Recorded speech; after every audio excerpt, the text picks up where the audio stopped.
You can absolutely live off of dividends for the rest of your life if you have a healthy portfolio and you invest well. What I'm going to talk about in today's video is how you can do that, but also why you might want to consider total return instead of just dividend-only investments. I'm going to explain why. My name is Ari. I am a certified financial planner, host of the Early Retirement Podcast, and I'm the Chief Growth Officer at Root Financial. Now, check this out. When I talk about dividends, this was a comment that was left on a recent video that prompted me to make what I'm making for you today, which is a super simple guide to dividend investing in retirement and before retirement. So here's someone that said it in a way that sounds like a lot of legalese. I'm going to explain it clearly. They said total return is always what matters. If the investment's yield is not enough for spending needs, then sell some of the shares to generate income. I'd rather have a company not pay any dividends or very little, but have an increase in share price for a higher total return. Now, let me explain what that means in English, okay? Because the first time I read that, I went, hey, and I sent it to my mom. I said, Mom, what do you think of this? And she's like, I don't speak that language. Now, she jokes with me a lot, but my point here is it is not crystal clear, and I'm going to give you an example to fully understand it, because this is what we tell our clients so they can understand high quality investing. So think about it like this. Think about what is a dividend. A dividend is a company, quite frankly, saying, thank you for owning us. We're going to pay you some of the profits. Pretend you invest in Apple and it were to pay you a 1% dividend. It doesn't do that, just to keep it simple here. A 1% dividend. You'd be like, that's pretty cool. I mean, how awesome. I just invested $100 into Apple stock and they're giving me $1 back. Like, I'm already winning, right? Well, what if Apple stock went down and now that $100 is only worth $90 and you still get your 1% dividend? Well, you still get 90 cents, but the value of the asset you own isn't worth as much. So we don't want to get deceived by a dividend. And what we find sometimes is there are great companies, AT&T is a famous one, that has consistently paid a high dividend and has kept up with growing demands as a stock. So there are certain companies that do really well that pay out dividends. There's other companies that don't pay dividends, so people go, I don't want to own them. Don't make that mistake. Let me tell you why. Think about it like this. Personally, I have no plans to retire in the near future. So do I want a lot of heavy dividend paying companies? There are a few that I do want because I think they're great companies regardless if they pay dividends. But there's also some companies that I would absolutely beg to not pay me a dividend. Even if they said, Ari, please take it. I'd say, no. I would rather you don't pay me this dividend and instead go invest it in the company to innovate so it can grow and make me way more money. What if Apple paid out huge dividends in the early days? The computers, the phones, they wouldn't be nearly as good because they would have been busy paying back investors instead of putting it into Apple and the engineers and the software. So we have to ask ourselves, at what stage of life do we want a certain thing?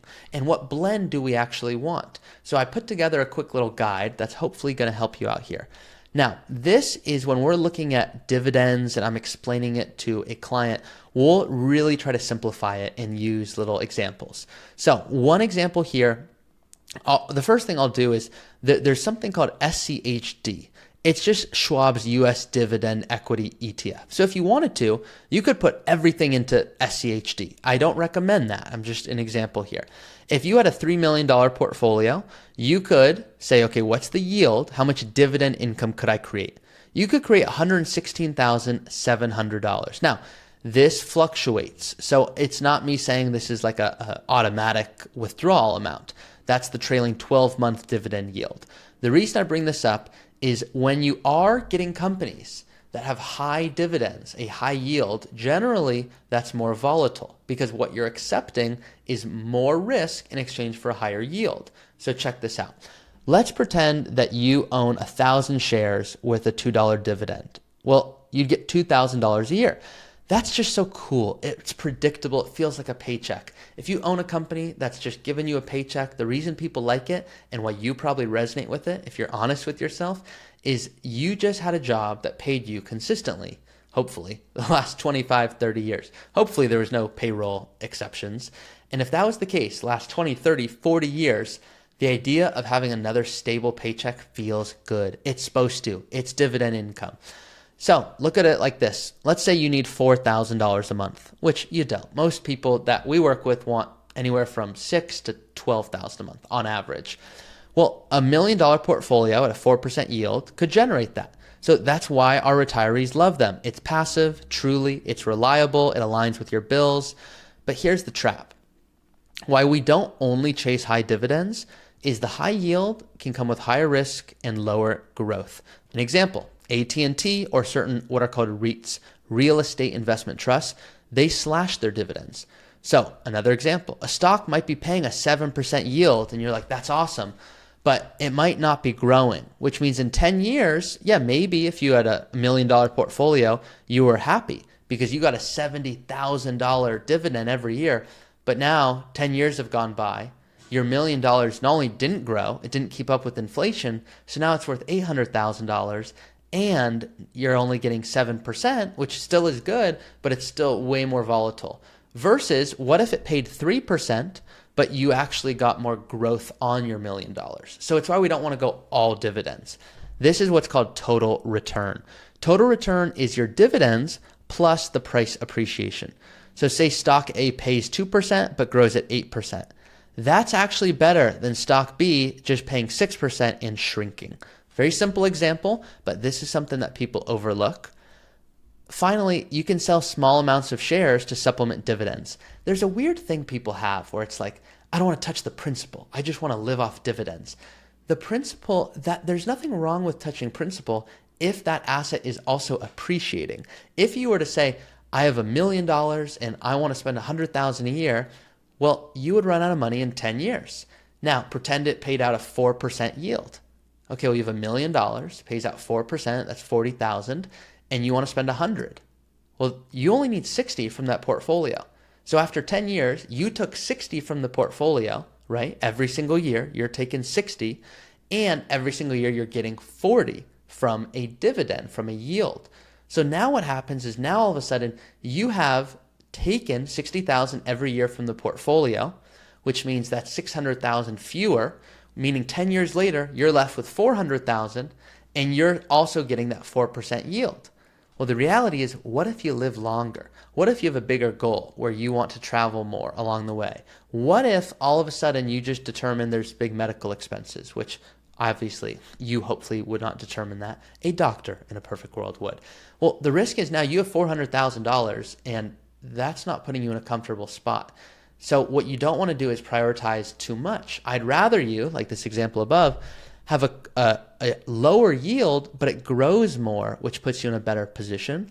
And that's that balanced approach, the blend of dividend payers and growth stocks, focusing on reliable companies, not just high yield. The diversification results in smoother retirement cash flow. So to see an example of this is someone that I walked through recently a case study of. She's currently single. She's 51 with a child who's 18 years old. $2.5 million is their investment portfolio. So what we want to make sure is there's enough safe assets so that we never have to worry about running out of money. So when we look at investments, what most people do is they look at what's called sector.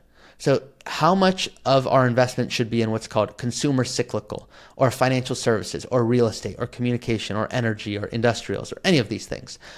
How much of this should be what's called in our equity style? So to give you an example here, let's pretend we picked all large value, okay? We're going to pick this 23% here.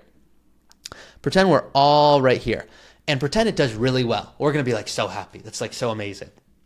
Pretend it doesn't do well though. Well, if it doesn't do well and all of our money is right here in this quadrant, the risk is we have to go sell this at a loss to create income because you need income in your retirement. So the best thing you can do is absolutely diversify, not just across equities and bonds and cash, but of the equities you own, where should they be owned? And specifically, what are those sectors that are going to put us in the most comfortable position so that we don't have to worry, hey, are we missing something? Of course, we want to make sure our tax allocation is optimized. So how much should be in what are called taxable assets, how much should be in tax deferred assets, like a 401k, and then tax-free, like a Roth. we want to make sure we understand what are the holdings. I just put some basic balances in here. But what you could do is go inside your portal and go for your 401k, is it an 80-20 portfolio? Is it balanced? Is it whatever? You get to go put in what your portfolio looks like, or you could go real fancy and just enter the holdings one by one. And you could say, I have Microsoft and I have, 2,000 shares, 20,000 shares, just an example. That'd be $10 million, okay? So most people don't have that. We're going to click 2,000 shares. Pretend you have $1 million just in Microsoft. If you go back to the investment tab and you're looking at holdings, and we're trying to get a sense of what's the concentration, well, what you can see is if you had $1 million of Microsoft, that's 46% of the portfolio. So what we want to make sure is how much is diversified versus how much is, Microsoft. So you can see that the consider what should we do is, can we liquidate some of this? Well, if it was in a 401k, you wouldn't pay any taxes to do so. So that's something to consider. We can start to estimate what should the concentration threshold be, and we can get real tactical with this. So all of this to say, when it comes to dividends and optimizing your income in retirement, we don't want you to overlook the dividends, but we also don't want you to ignore them. You want dividend-paying companies. You also want to make sure you are not prioritizing only dividends, putting you in a tough spot later in retirement. So hopefully this was helpful. Excuse me.